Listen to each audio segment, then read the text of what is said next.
sports. It's in the game. I think it was, yes, it was.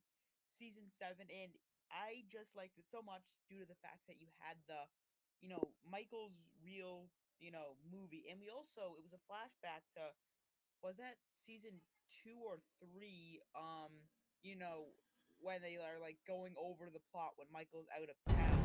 And then it kind of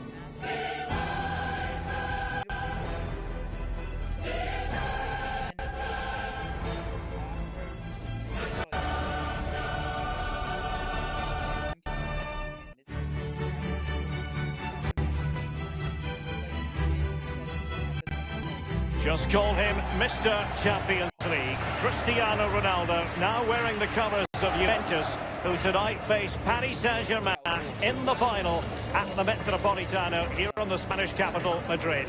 A warm welcome from me, Derek Ray, joined for commentary on this final by Lee Dixon. Lee, what are you expecting? Well, I'm expecting excitement. I'm excited for those players in the dressing room. You can just see the nerves twitching behind those eyes. I'm pretty sure the whole game plan has been done before in the dressing room. They know what they've got to do. The difficulty is, this is the Champions League final. They've got to go and produce. And as prize assets go, this man tops the lot. Well, he's an absolute legend. He's gone on to now hopefully conquer another league, challenging himself every day of the week in training, now challenging himself at Juve.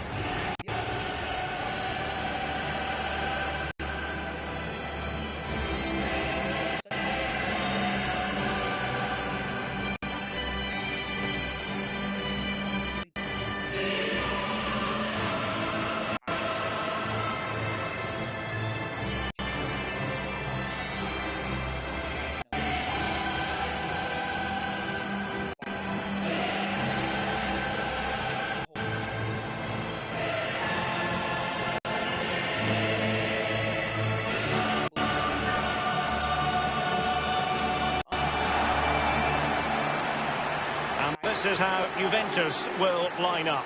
Wide get Szczesny between the posts, and leading the attack today is the hard to contain Cristiano Ronaldo.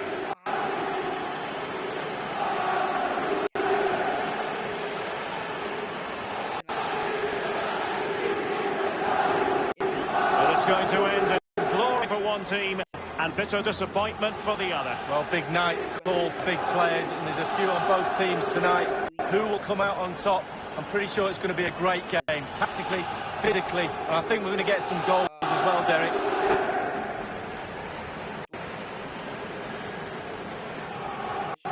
And here is the initial 11 for Paris Saint-Germain. And you tend to know what you're going to get tactically from this team. High pressing. Well, high pressing, high energy. I played this system at Arsenal many a year under George Graham. It does not work, it works well. Sometimes you can just get exposed to the back, but they've got it down to a T. Hilarious. You know, we have the whole, we have like the whole thing where we have, sorry. Oh my god, I'm so sorry. I'm sure you've heard this all before. Sure you look familiar. Sure the cost of living keep on rising with no limits. Name of a politician gave up about your feelings. Name a single trend that didn't end up like a gimmick. There's something in the water. Tell me what the mission is. I see lit showers, cold words, Flint, Michigan. Tire match my melanin. Black on black is illiterate. Represents my diligence. I see through that privilege. Something's in the water. Paycheck, just real classic, real office stuff. And like I said, they really had chemistry together in this episode. It was just perfect. The Michael Scott dancing on the dance floor, everything about this episode worked. And getting to this list is so hard because I feel like the end of my list is a bit shaky, but you have to understand that it's not about whether or not they're the funniest, it's about how well they work, how well the story flowed together. And really, they're all super, super close. They're all like one seeds, a big thing of just one seeds piled together. They're all so close. But Booze Cruise is at 7.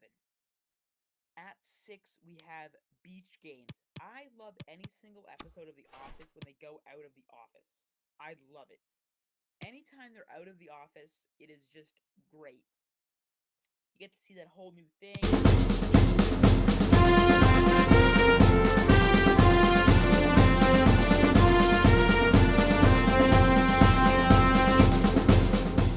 Welcome back to Biff, a podcast about superhero TV shows, movies, and time dilation anomalies. My name is Dan Morin, and I am joined, as always, by Guy English. Hi, Guy. Hey, man. How's it going? It's going all right. We're flying Moltzless this week. Moltz is, we dispatched him to look into. Yeah, our last time with all of us together was talking about Days of Future Past, which was almost, not quite 2 months ago as we record this, but close. It was a long time. Yeah. It was John a and long I have time. recorded since then, but we recorded the weekend prior to San Diego Comic-Con. And I had to, I had to go visit my dad that weekend, and I didn't get it finished editing. And by the time I was back, it was like, well, there's 45 minutes of useless comic book content, another 45 minutes of like worthwhile Warp Core? Star Trek. Yeah. To be honest, I'm like, can I separate these? I don't know. Anyway, and then just to let the dear readers know, I got married